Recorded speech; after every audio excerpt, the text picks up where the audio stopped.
Bismillahirrahmanirrahim. Assalamualaikum warahmatullahi wabarakatuh. Bagaimana kabarnya semua anak-anak? Mudah-mudahan kita selalu diberikan kesehatan oleh Allah Subhanahu wa Ta'ala. Ya anak-anakku sekalian, sekarang kita membahas tentang khobar muqaddam dan mubtada muakhar, atau khobar yang didahulukan dan mubtada yang diakhirkan.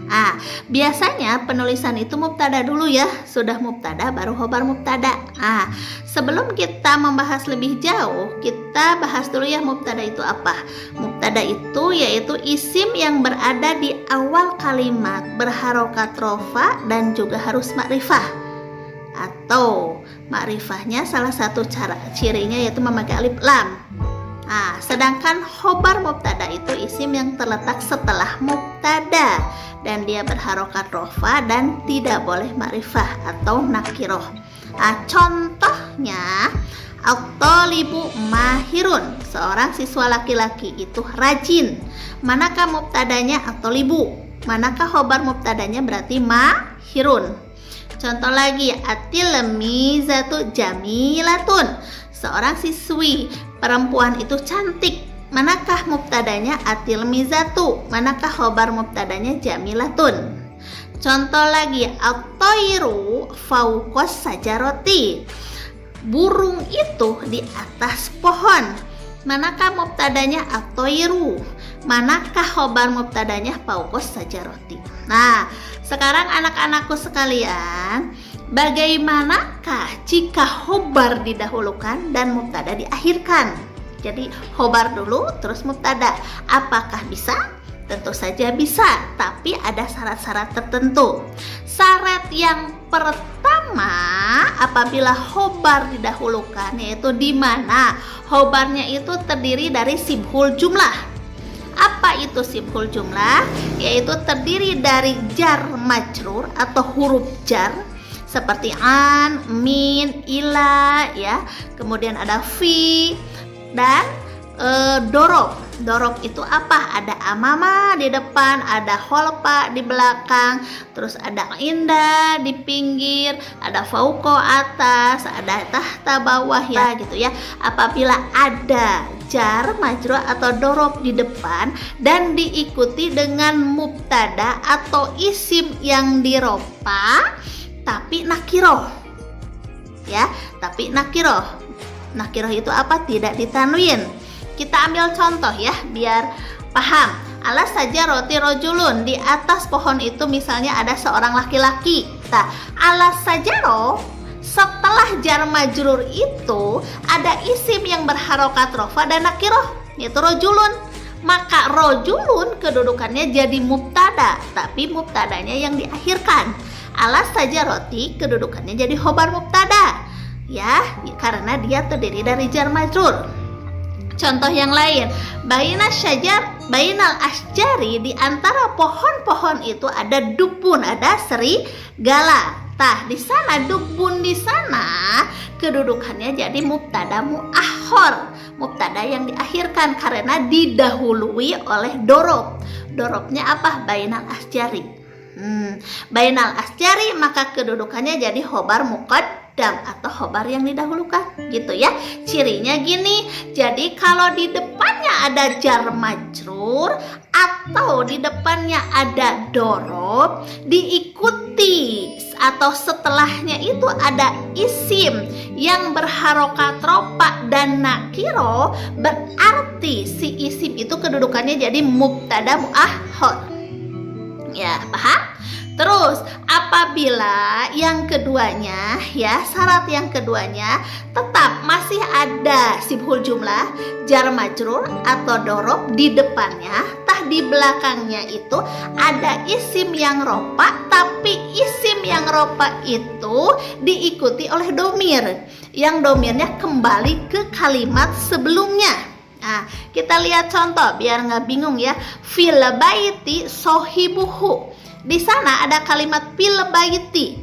Fil baiti itu kan jar majrur. Di sana ada sohibuhu. Sohibuhu itu isim yang berharokat rofa, kemudian menempel domir kepadanya. Sohibuhu hu itu ada domiran, berarti sohibuhu itu jadi mubtada muakhar. mubtada yang diakhirkan. Nah, kemudian misalnya ala sajaroti samaruha, di atas pohon itu ada buahnya. Nah,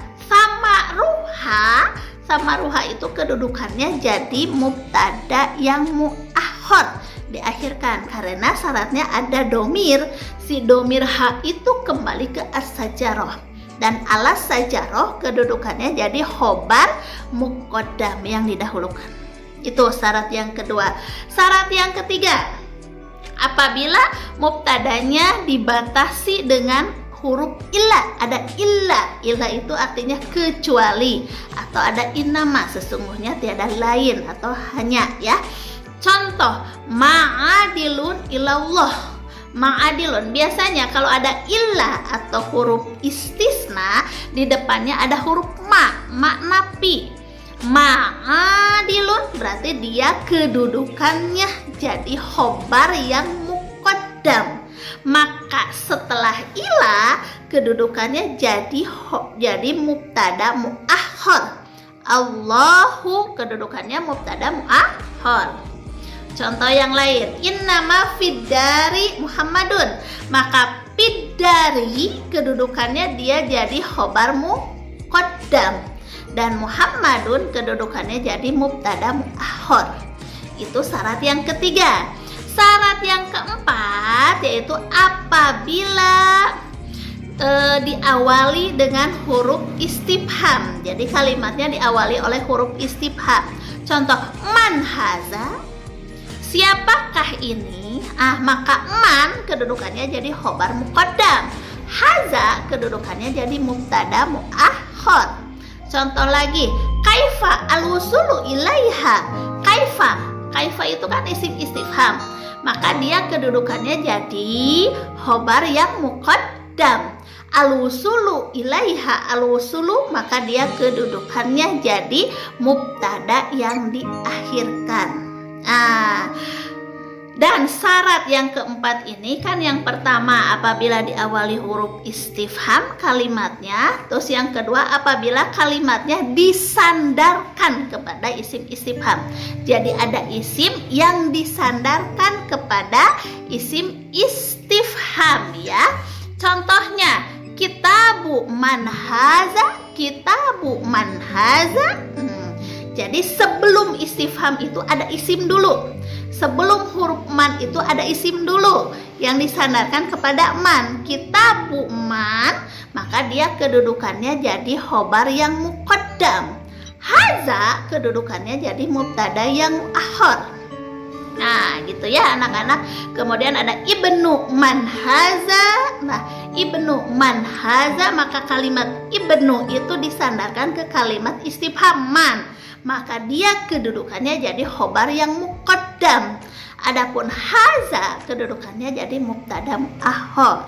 Segitu anak-anakku sekalian. Jadi khobar itu bisa didahulukan, setelah khobar baru mubtada yang diakhirkan, tentu saja dengan syarat-syarat yang tadi ya diperhatikan. Jadi ada sibhul jumlah di depannya, ada jar majrur atau ada dorob, kemudian ada selain jar majrur ada dibatasi oleh huruf illa dan inama, terus ada di depannya huruf istifham, terus ada isim yang disandarkan kepada istifham.